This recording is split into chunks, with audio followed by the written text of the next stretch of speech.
Hi guys, this is me, Syria. I would like to talk to you about my project for business communications, and I have been working on this for 6 months already, and I'm very excited to tell you about this idea that actually was it was a surprise topic because when I started to know about the final project and all the things that I will have been doing at the end of the semester.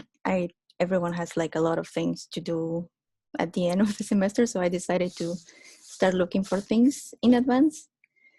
So this story short is more like I was doing my laundry, and because I go to this laundry place to do all my stuff, over there is like a library book with a lot of things that people leave there, so you can kind of browse while you're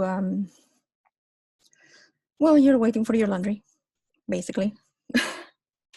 So I was there, I was bored, and then suddenly, from nowhere, there was this book about this woman that had changed everything that I know, what I think I'm supposed to know.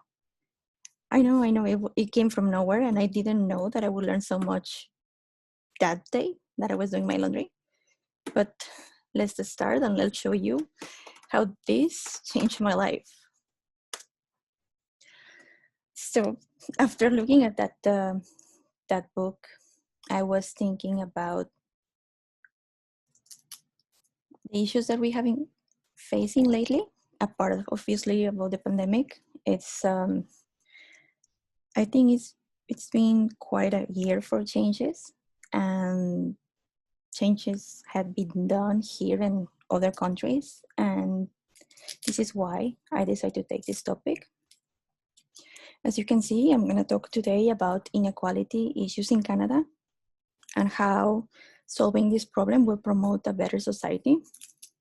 And I know, I'm sure you had heard this topic before, but the way I'm going to introduce this topic to you, it's going to be super easy, and you don't need to be worried about. So this is just going to be a pep talk between us. So let's just start it. So before we start, I would like you to look at this quote. What could you infer about this quote? Well, obviously, it's someone very wise that doesn't want to have any problems, for sure. But apart than that, it's someone who has a wife, and the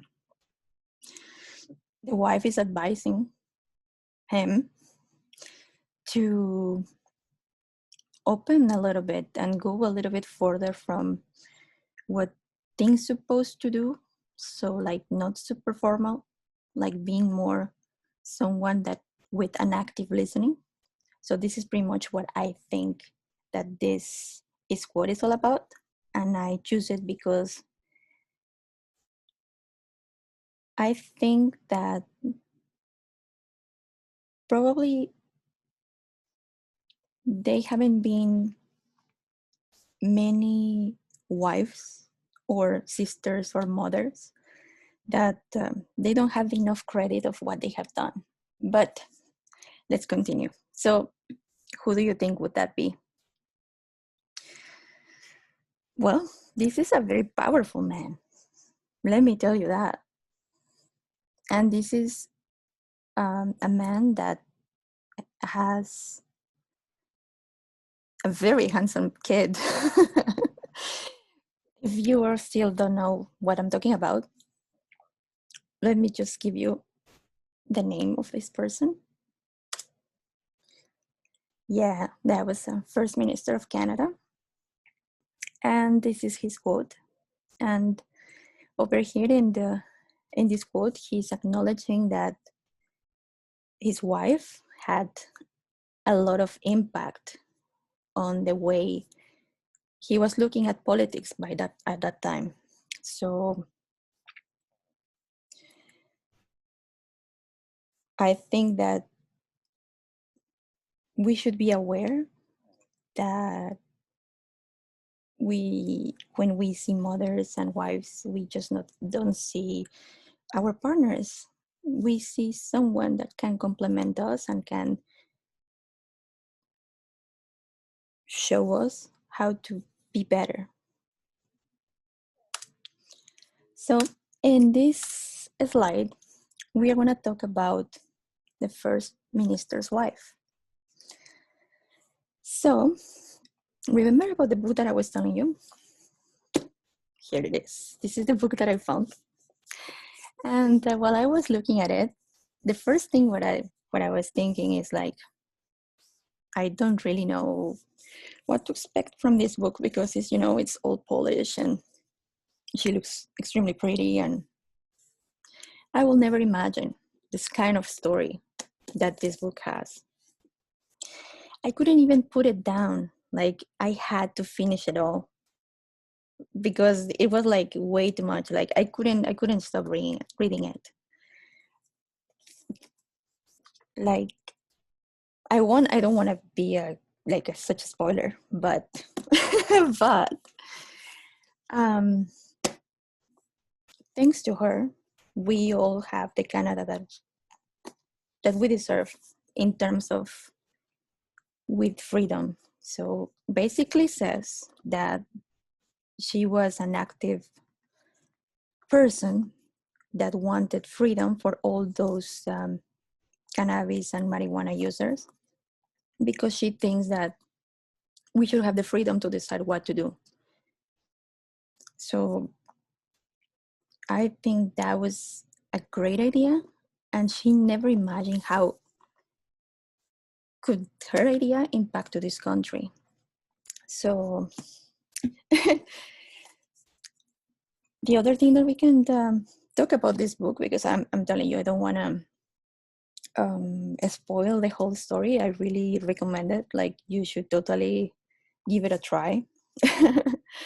Is that thanks to her also, we Canadians are aware of all the problems that when we go skiing and we we do some winter sports.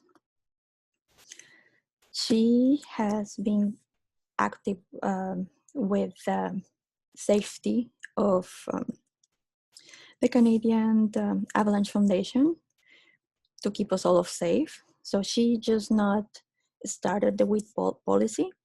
She also contribute with her ideas in order to make changes in our society. She was also the youngest first lady. She was just 24 when she started having family, and she was also a winner of different awards, but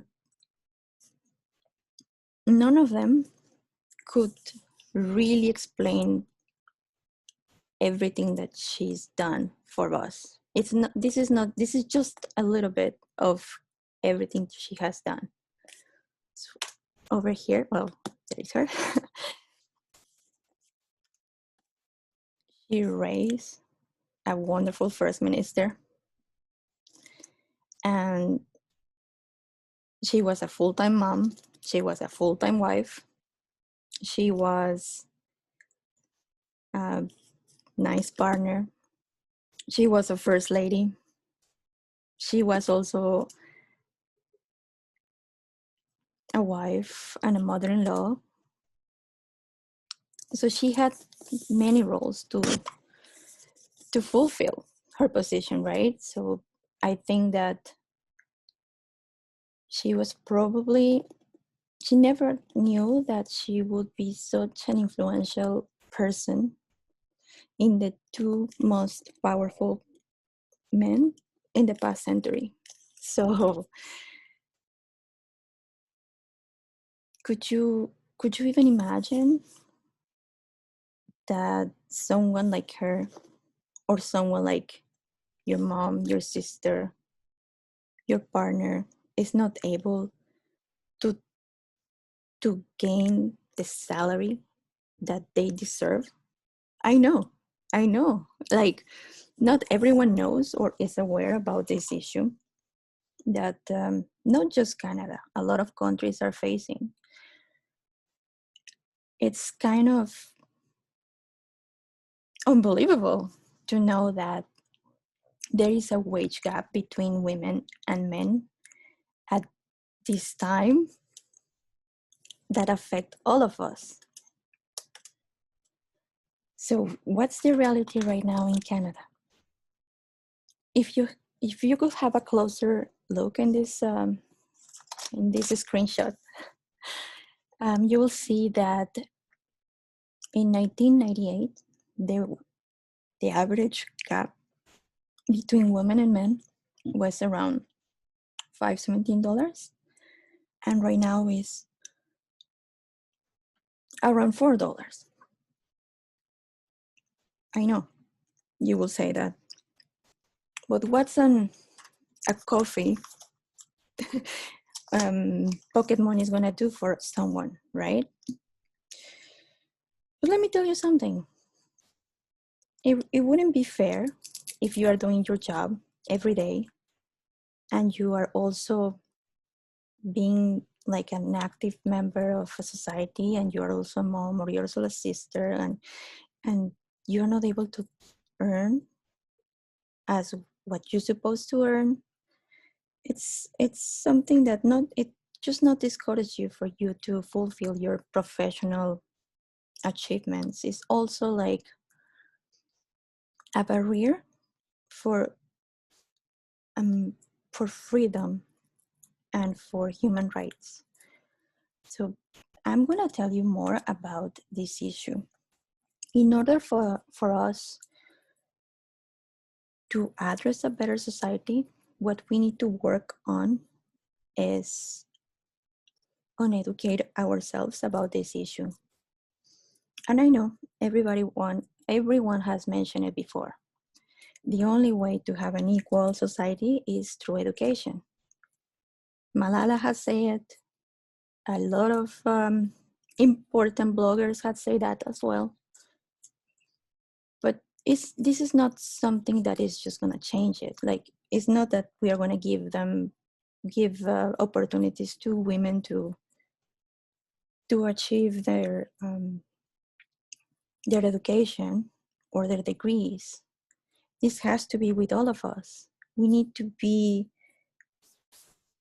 aware that this issue, it's the roots for us to start facing another issues like racism, minorities. If we are not able to help our partners, our mothers, our sisters, our classmates, for them to be equal on their salaries, how can we start addressing other issues? Just think about it. Like, in order for us to become a better society, we need to attack the problem by the root. And how are we going to do this? Let me show you that.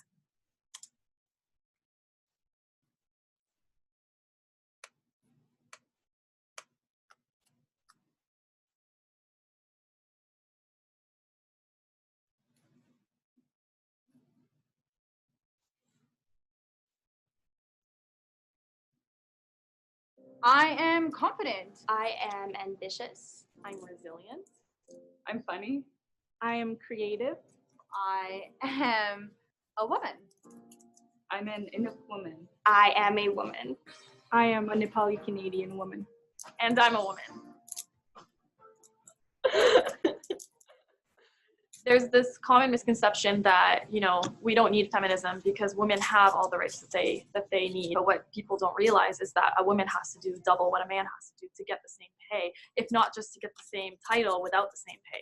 Those barriers and those challenges are further increased or amplified when they concern women of color, Indigenous women, women with disabilities. As a dark-skinned woman, I have to overcome all the obstacles that are basically thrown at me or that are already in place by systematic systematic injustice and discrimination. Everyone in Canada, regardless of their race, regardless of their of what they choose to identify themselves as, they should have equal opportunity. And to me, that's what gender equality is. It's getting the same reward as anyone else would because I'm good at what I do and not because I'm female or I'm male. So I think as women, we are told to be polite, to be feminine, to do the jobs that women do, you know? You have to be skinny. You have to have great cheekbones. You have to have flawless hair. You can't be bold. If you're outspoken, then you're bossy, you know? Then girls mold themselves to be that friendly girl, that cute girl, that good girl. And women and the girls associated with power aren't the good girl. They're not the cute girl. They're not the friendly girl. They're the boss. My message for young girls today is to measure their value by their brains and not by their beauty. And to not let others tell you who you are as a person and what you're capable of doing and not doing. I would tell girls today, don't box yourself in with the slogans that are on t-shirts and the messages that are in magazines. I think it's a responsibility. I think we should act as more mentors if we can. There are more barriers for women than there are for men. And until there are equal opportunities for both, like we need to fight for gender equality. I want to inspire girls to be an MP, to be prime minister, to be a CEO, to look beyond the immediate future and see themselves where they want to be. Men, women, Muslims, Christians, no matter what our backgrounds, what our walks of life, we're all equal. We're all one. And we are all deserving of the same human rights.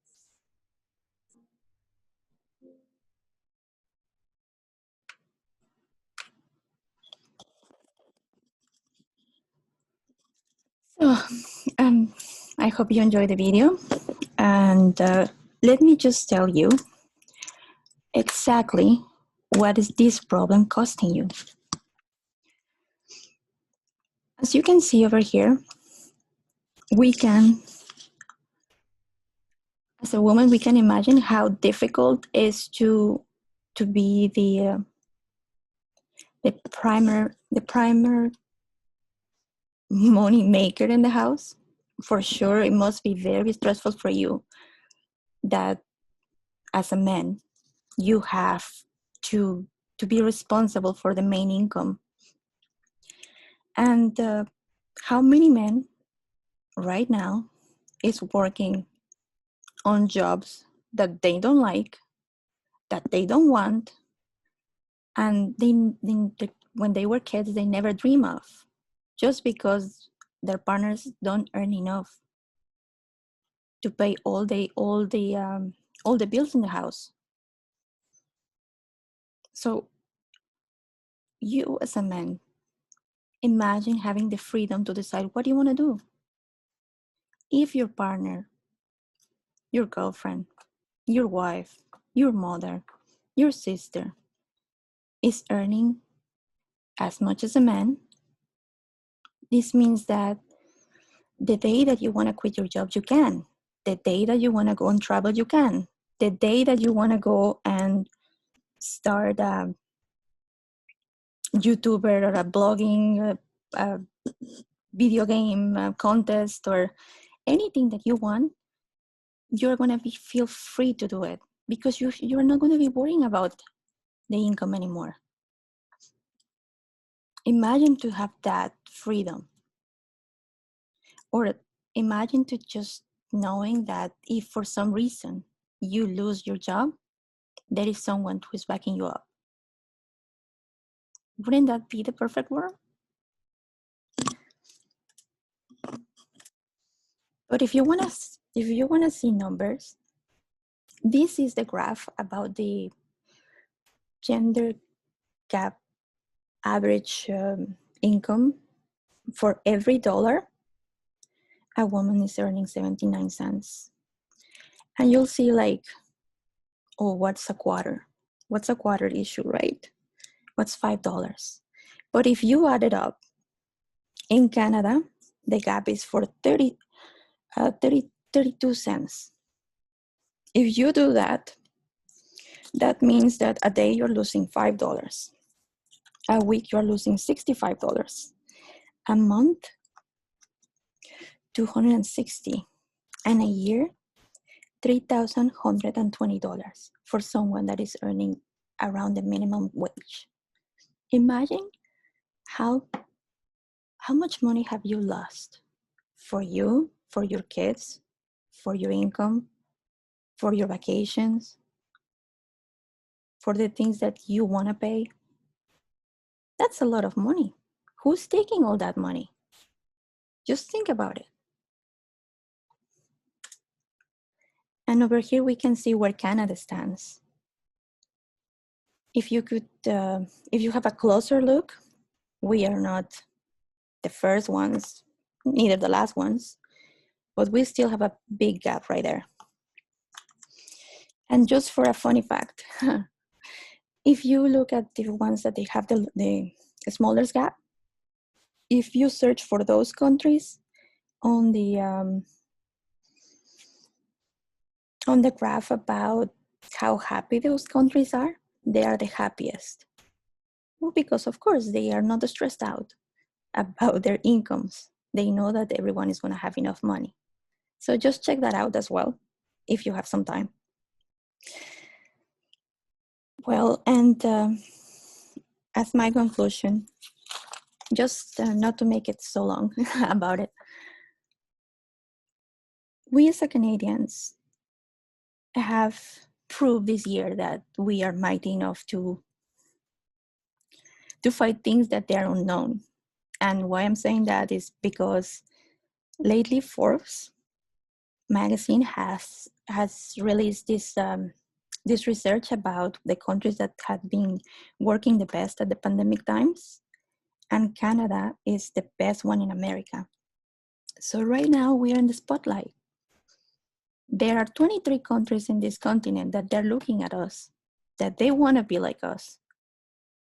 We can show them that we can, if we could face a pandemic where we didn't know anything about the virus, where we were trying to do our best, where we follow the rules, and where we're trying to still survive, I think that this issue is just going to be the easiest one. The only thing that we need to do is we need to start talking about it. Thank you. I hope you guys like it, and I'll check with you soon.